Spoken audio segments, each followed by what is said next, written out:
welcome.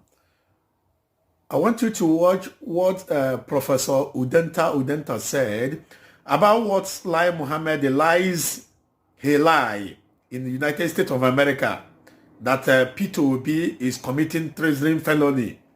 Please help me to watch and comment and share. Let's listen to Professor Udenta what he said. Thank you. Again. I don't know about that, but let's just have a crack at it. How alive would you say Nigerian politics is right now? I mean, you've got the world waiting to hear from the judiciary and hoping that the judges will deliver justice. We've got the country on tenterhooks amid accusations of treason and religious and ethnic incitement, threats of arrest, etc. Is this a momentous political moment for Nigeria? A momentous political moment means that our democratic practice is alive. I don't know whether it is healthy, because to live doesn't mean to be in a healthy form. You talked about momentous events, you talked about narratives and counter-narrative, protests and counter-protests, accusations and counter-accusations. These are signs of the vibrancy of a tradition. But whether it is signs of a vibrant decay of that tradition, or even vibrant decomposition of the post-colony, only time will tell. What I can say for sure is that there's always a noted tension between constitutional governance and democratic practice. What do I mean by this? The Constitution is a text that guides virtually everything we do in an organized system like ours. The practice is what is derived from the text. The first arm is the assembly, the parliament that makes the law. The second is the executive that implements, and the judiciary that adjudicates, and then civil society, the media, and the rest of us that actually live our life in a democratic system. When the life we lead conflicts with the constitutional provisions, tension is noted. For example, what do I mean?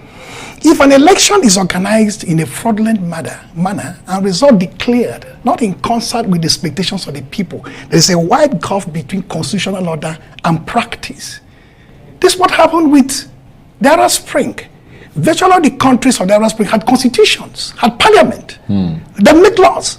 But when there is a gulf between the laws you make and the way the laws are implemented, and that gulf becomes wide by the day, people could decide to seek self-help. We wish that this democratic process does not end up at the level of self-help. For now, the key gladiators have been measured and restrained, those who feel hurt and injured by the result INEC declared after the 25th February presidential election. Atiku Abubakar of PDP is well restrained. He's gone to court. His deputy, Governor Kowa, is well restrained. He's gone to court. Peter Obi is well restrained. With that, I'm well restrained. In spite of that, it's very tough words. That's why they're seeking the judicial process for adjudication. So for anybody, either in government or out of government, to talk about fascism or fascistic behavior or insurrectional behavior or treasonable behavior is sorely unbecoming and completely irresponsible at this stage. The country is hurting and people are hurting. And what they need is an assurance from the powers that be, the government of the day, that justice will be secured. That's why the courts are there. What they need from INEC is to pick itself up from the tattered dignity, of its broken life, and they begin to think about what could have happened if we had done things in a different form. When you cast aspersions on people, you do not know the consequences of those aspersions they cast on them. I speak with a sense of responsibility. In 2011, like Mohammed is part of APC, 2011, our dear president, and I respect the institution of the presidency, and I respect the person of the president, they didn't behave properly. The dogs and baboons were caught up in blood. Hundreds of core members, youth corpers, young, vibrant boys and girls serving this country were cut down in the prime of their life. Thousands of houses were razed across the north because they felt injured by the result of that 2011 election. And millions poured out in the street. Atiku hasn't done so, and neither has Obi done so. So for a government functionary like Mohammed to speak about treason in faraway America is irresponsible.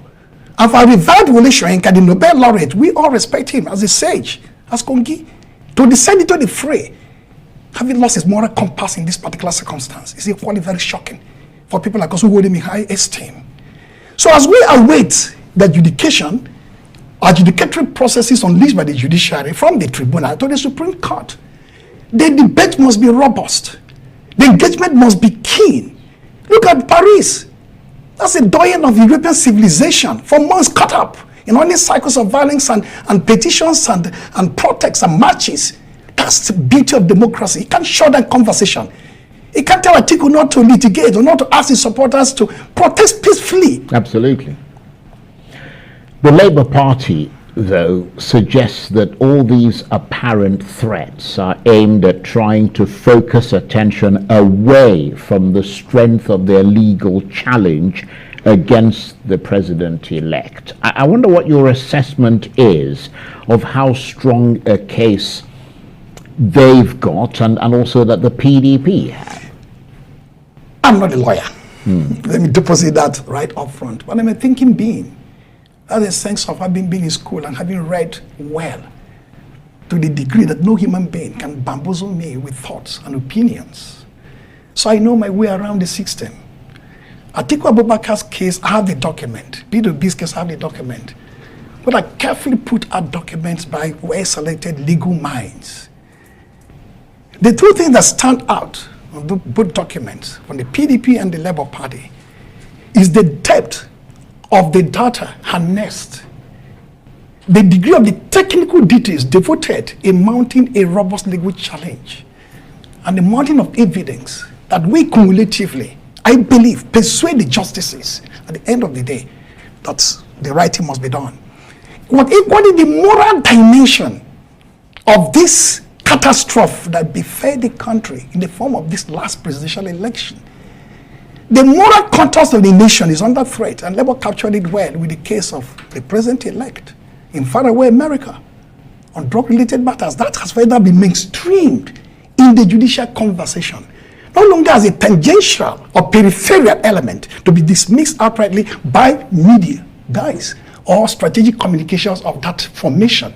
But now the judges will litigate at the lower level, and the Supreme Court justices will litigate this matter. The foundations of the moral order, together with the powerful, data-driven position which the PDP, Atiku, together constructed, may well drive this into a conclusion beyond what I can speculate now. But that is strong enough. And for me, if the Bola Tinubu wing and the government of the day supporting it understand the robustness of this challenge, they should better focus their energy on it. If they try to throw, shade at people in terms of banning very strong works from the DSS about people trying to form interim government, issue of treason, issue of insurrection, unpack these three elements. Interim government is an arrangement only the government of the day can arrange. The government of Mohammed Buhari, in concert with the military, have the capacity to arrange an interim government scenario or infrastructure. Nobody in the street can do it. With your brooms, or your call girls, or your banner, or your t-shirts, or flyers, you decide on interim government. It's only the government that can. And treason is a potent word you don't wave around. If someone is accused of treason, you must pick the person up and begin to interrogate to find out the conspirators, co-conspirators of that treasonable something. That people walk around free because they're Democrats who have persuaded themselves that they have to go through the judicial apparatus to seek for redress, and yet as a minister you're banning West treason and insurrection. That is meaningless. Now let's turn to the elections tribunal and the legal challenges. You touched on it briefly that are coming up. I mean, some very well respected lawyers, and no less a person that the former president of the Nigerian Bar Association, Olisa Abakoba, senior advocate of Nigeria, have urged the tribunal to try and conclude the petitions against Bola Tinubu's victory before the swearing in of a new president on May the 29th, given how politically charged things are currently in Nigeria. Do you agree that the hearings should be accelerated? Because part of the reason why all these agitations are going on is simply, as Elisa pointed out, because the issue of the presidential election remains unresolved. Okay, the issues are very much unresolved, up in the air. Indo Anek has spoken, and he's been derided for speaking the way a man he did. Look at this basic issue of the contradiction of the INEC apparatus, the chairman and the spokespersons. They're talking about the glitches and the difficulty they have to upload this result, which means in spite of their best effort, a transcendent moment occurred, something beyond their control. And then Lai Mohammed, as if he's the chairman of INEC, with information the rest of us do not have. Oh no, it was a deliberate intentional act to pause it in order to avoid the back end or the backbone infrastructure being compromised by hackers. That is very alarming, to say the least. That is number one. If INEC knows what is before Nigeria and the rest of the world over this particular matter, INEC should be well bordered, comprehensively, the way and manner you put it out there. The legal challenges are constrained by constitutional provisions and enactments of the Electoral Act. I wish to align myself providentially and theoretically with the position for this Abakaba, my good friend. But I do understand the nuances and the dynamics of this kind of power play. INEC will do everything humanly possible to drag this matter out. And APC will probably do the same. For the sanity of the democratic order, in order to avoid this tension between constitutional governance and democratic practice, that's the best route to go. But nobody's going to prescribe that for the judiciary. No matter how best they try to rush this case in order to accelerate the hearings, they could tell you that it's better to have a judgment that is well delivered in whatever time than to rush the extent and then have a miscarriage. Yeah. So even that happens, what I can counsel Nigerians, including those who are mortally and bitterly wounded, on this studio I talked about the catastrophe or the embarrassment to the nation if APC and Tinubu did do well. And apparently from what INEC said, they did do well. You can see that sense of embarrassment unfolding every day. This is the most dramatic of the moments for us. And a lot of people, including the Sabagaba, feel that this thing could push this country to the precipice. And the post-colonial could become institutionally and structurally decomposing. But my counsel to Nigerians, it may not be the best advice out there, is May 29 will come, even if the cases are not concluded. A president-elect will be sworn in. That's what the law says. Yeah. But then it continues. And then protest marches, robust petition, canvassing positions, as well as the legal processes going on must continue at pace. Well, the argument that Olisa makes, given his own legal experience, which is extensive, is that he reckons that at least 3 issues can be quickly resolved. One is the issue of 25% of the federal capital territory and its relevance to who becomes president. The other is whether a candidate is permitted to stand as a presidential or vice presidential candidate in an election when he is at the same time a senatorial candidate. And the third issue is related to the qualification of candidates to contest in a presidential election. He reckons these can be resolved within 7 days because they are simply straightforward matters of law. I mean, I'm wondering whether you think he has a point, because as he said, there is a certain unfairness about a petitioner challenging a president-elect who then, whilst the challenge is unresolved, goes on to get inaugurated. Brilliant position of law and process. And I said I align myself fully with it, and many other commentators who have shared this view. There are others who have shared this view, in a different kind of format, a different kind of sense or perspective. His own is the 3 brilliant elements which he tied together in a whole, in almost a logical flow. I align myself completely with it. My worry, and the worry of any student of Nigerian history and any realist, is as compelling as these views are, in order to salvage whatever will have the dignity of the nation and the sovereignty of the people already lost, according to them. With the judges, this now at the lower level, do the needful. But the problem, I don't know whether we'll decide, tax him on what kind of space he's looking at, the tribunal space and then the Supreme Court space. Assuming the tribunal in less than 2 months weighs on this matter, even in a week or 2 weeks, weighs on this matter and say conclusively, 25% we include the FCT, period. 2, it cannot be a nominee of the party senatorial and be the nominee for vice president, period. 3, there are many impediments to being a candidate, and we take 1 or 2 or 3 and say you are ahead, ensnared by those impediments, can't even start as a candidate. They have a right to go to court, to the next level, appeal to the Supreme Court. They do, yeah. Supreme Court may not rush their matter as the Court of Appeal, and if the matter is not rushed and we say get beyond the 29th of May, the person pronounced by INEC as the president-elect will say you have to be sworn in. No, I agree with that. Closure. No, absolutely. I don't know whether you pressed him on that. I think you're very right. I think his argument is not so much that you could, you won't stop the process unless there is an absolute, final, conclusive judgment from the Supreme Court.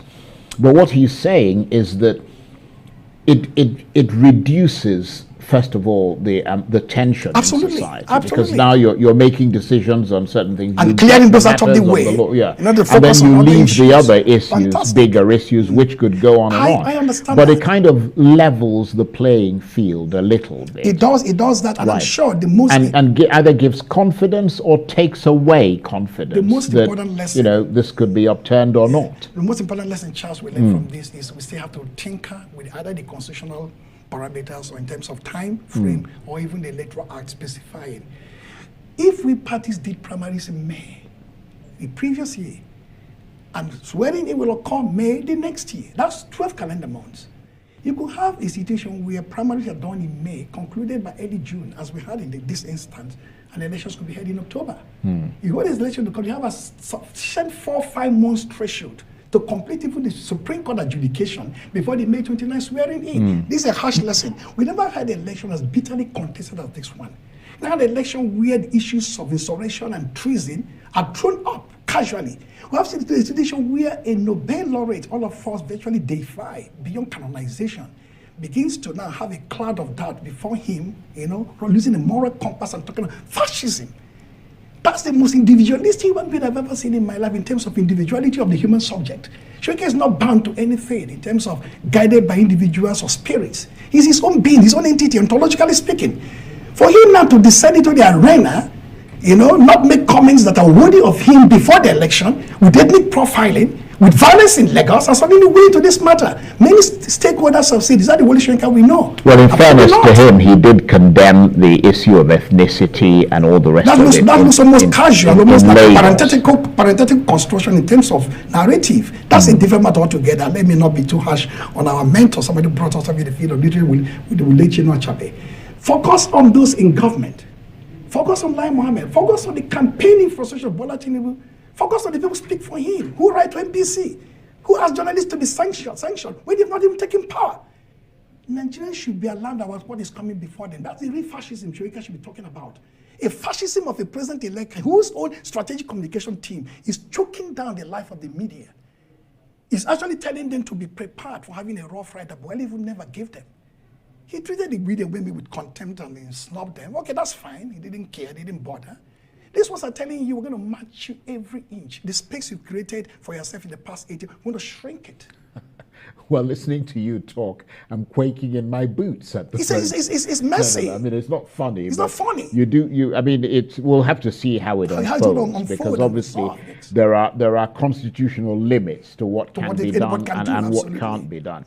But you, of course, let's kind of change direction slightly. You supported the PDP and its candidate Atiku Abubakar in that election. Even though I've affiliated to the campaign. You made it clear that you were not affiliated. I mean, you're perfectly entitled to support whoever you want. But do you find it a bit odd, to say the least, that the PDP isn't officially saying much during this period of apparent crisis? And Atiku Abubakar as well? Two parties come with different timbers or contours of performance or behavior when it comes to post-election matters. A party like PDP can jolly well take it to the court anywhere. Is a party that is founded on a logic of inclusivity of the elite. From 1998, the biggest fold, like an umbrella, accommodating Nigerian elite in a conventional orthodox political setup. The party is like a party of the conventional type. The party that's reliant on day-to-day programming. We have lawyers, we have to sit down with them. For the past 2-3 weeks, the party has been working tooth and nail, defining the legal boundaries of its challenge, dealing with the technical issues of its legal composition, looking at the case already submitted for adjudication and so on. The fate out is far more important and consequential down the line. But you can see that the Labour Party has not that conventional, orthodox timber. It is almost an unorthodox. It's orthodox, with a body that has come with a sense of energy. That energy is that sense of revolutionary zeal and eruption. That will always carry through in terms of the conversation it throws out there. Look at the team of people together. Very powerful team led by brilliant lawyers. But look at what the brilliants are doing on the social media and media space. Virtually, they're telling the world that in spite of the case going on in court, we have the case for the people litigating against INEC, the current government, Lai Mohammed, Wole Soyinka, Bola Tinubu and his team. So PDP approach is slightly different. As a party that is benign in nature, a party that has seen it all in terms a party of that's power, more established, more establishment party. Some would suggest. Well, establishment party, right. And then at the same time, Labour Party less establishment minded. That means less difficult to constrain its energy and spirit. But I'm sure PDP, its strategic communication will soon pick up when this matter in court begins to be litigated. But it's been suggested that in the past election, I mean the most recently held presidential election, which was characterized by regional voting to some extent, the PDP did not really properly predominate. And in areas where it used to be virtually unassailable, the Labour Party has eaten into its territory and denied Atiku victory. Because obviously if those states that Peter Obi won were added to the PDP, Atiku Abubakar would have cruised to a comfortable victory. A wise pundit or analyst, or even a scholar of Nigerian politics and political practice, will hold his breath and hold his peace and keep his gunpowder dry at this stage of this kind of analysis, post-election analysis. We are not even at the post-election stage. We are at the post-INEC declaration stage. We don't know whether the premises are right or wrong. We don't know what the result could have been. We don't know what the outcome is going to be when the Supreme Court has weighed in. So who lost what and who won what are still up in the air. That is why people are bitter in their millions, bitterly, revolted by the essence of INEC. That's why they are even shocked by looking at the face of Mahmoud, Yakubu Mahmoud. 300 billion we're talking about is not the only money. The EU basket of funding, bringing both the USAID, bringing the EU ISA, bringing the UNDP, bringing the DFI, the British arm, have constituted close to 40-50% extra again of the entire funding that INEC collected. Not to talk of civil society empowerment, not to talk of the kind of investment from foreigners about democratic governance, electoral practice, electoral reforms, and so on. If you put all these things together, you're talking about close to 500-600 billion that Mahmoud blew with his team and produced this sham election and this fickle-minded result. And when he talked about Lai Mohammed going to UX to talk the way and manner he spoke, they must have laughed at his back and said, we have an ambassador, we have our team, we have election observers from IRI, and the NDI, the IFS, and so on. They've given us everything we need to know. You can't lecture to us about how well the election was conducted, whether it was credible, transparent, or not. The feeling out there globally. This is not the freest and fairest election. It's the worst election ever conducted in the history of election in Nigeria. That's the way people look at it, including the British. Well, that's the way some people look That's when some people look at it. Ultimately, yes, not everybody can be in the same boat, but that's the way a lot more stakeholders in their individuality and multi-form combination look at this particular matter. That is why I repeat what I said on several studios, including here. A sense of national embarrassment will occur if APC does well. APC apparently from INEC has done well in what? That sense of national embarrassment is gripping the soul of the nation. That is where we are. But given, I mean, just turning back to the PDP again, I know you're not a spokesperson for the party, but I mean, your analysis is always so engaging, and given that you gave them your support unbidden during the last election, it's good to get your assessment of where they are, because given yet another electoral loss, the third in succession after 2015 and 2019, added to the what appears to be never-ending internal wrangling within the PDP, how much of an important point of division is this in the PDP's history? Could this be a watershed moment that signals maybe not the end, but what's left of it could be so crisis-ridden that it will leave little ability to maintain a party that would continue to function competitively going forward? Now you see, if you look at classical Greek mythology and you look at the potentate of Prometheus. Yeah, Prometheus unbound. Unbound. Yeah. From ashes of despair, Prometheus will rise. The phoenix like a rises. phoenix rises. incarnating new life and new elements and new symbolisms. Well, you could argue that Nigeria has been in the ashes for a while. The phoenix hasn't quite been detected I'm yet. saying that index in the context of the PDP, right? We're not looking at Didalus, another historical, mythological figure. We're not looking at Icarus, getting burned by the sun like the yes, PDP absolutely. getting burned. They were looking at the sense of Prometheus. That means, how do you arise from the ashes of despair? If in 2015, Jonathan, we don't know whether he lost or won, he felt that the goodness of the nation will triumph at the end of the day. My ambition, not with the blood of any Nigerian. He may not have won. We don't know what happened in that election. Precisely. But not only did he get it, he didn't go to court. 2019, a lot more people believe the outcome wasn't the outcome, but the infrastructure of incumbency may have done the magic. 2023 is even much more absurd, in the sense that we don't even know what this outcome is going to be at the end of the day. So what the lesson for the PDP is like, from victory, repeatedly in the formation of this republic, to setbacks, occasioned by defeat, sometimes not genuine defeat, but at least officially sanctioned defeat. Yeah, but you could a lesson has to be learned. Yeah, but you could make the same argument about the purported PDP victories, because people challenge